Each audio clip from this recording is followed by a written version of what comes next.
Told you it was brilliant. Loreen, My Heart Is Refusing Me, the 78 version. Coming up, we're going to be taking a trip to Ibiza.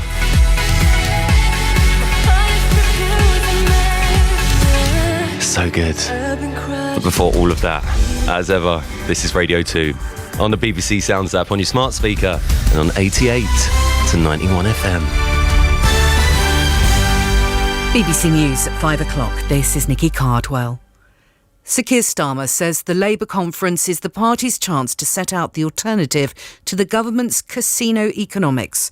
Arriving in Liverpool ahead of the annual gathering, the Labour leaders said the Conservatives had shown their true colours with their raft of tax cuts that mainly benefit the wealthy.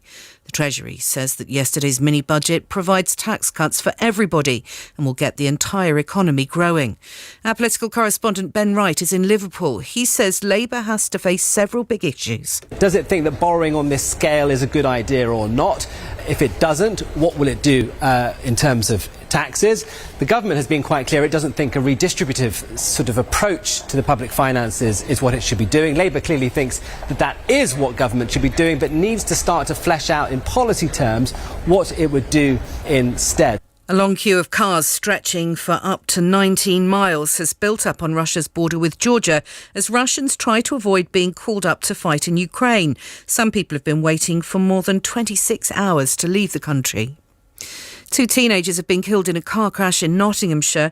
A 17-year-old boy and a 19-year-old man died at the scene of the accident in Gonoston on Thursday evening. 2 other people suffered life-threatening injuries.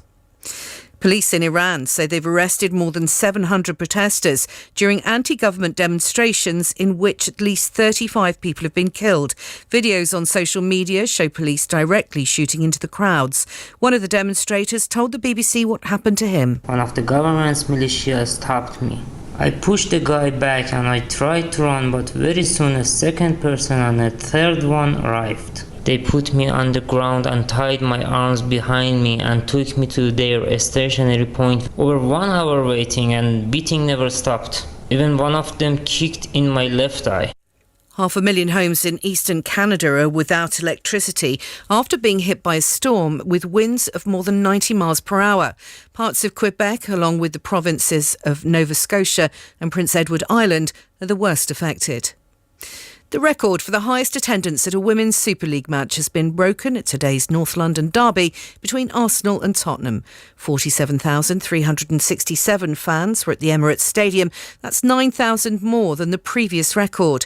Arsenal's captain Kim Little says the big crowd helped them secure a 4-0 victory. You're so aware of it, like you hear now, and it does make a bit of a difference, to have that atmosphere. And obviously in the summer at the Euros, the England girls felt that, and I'm glad that everyone came out today to show that support again. And yeah, I'm just happy that we were able to put on a performance and get the 3 points.